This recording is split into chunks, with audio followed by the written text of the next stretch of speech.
Winter vacation is not that long or full because of a few problems, but after all, it's vacation that comes with so much excitement. In my tight school schedule, I feel really bored and I don't get enough time to meet my cousin. Winter vacation gives us opportunity every year to spend some quality time with them.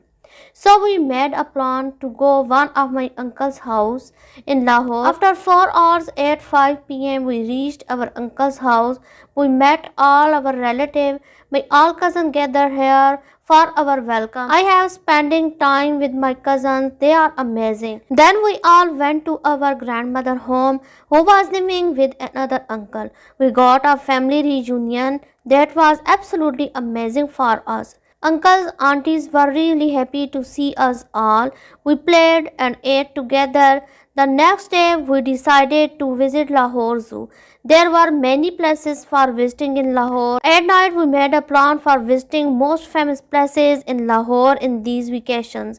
Time spent firstly, and the day came when we came back in our home. I missed my all cousins, uncles, aunties, and my grandmother. Overall, that was a very good experience.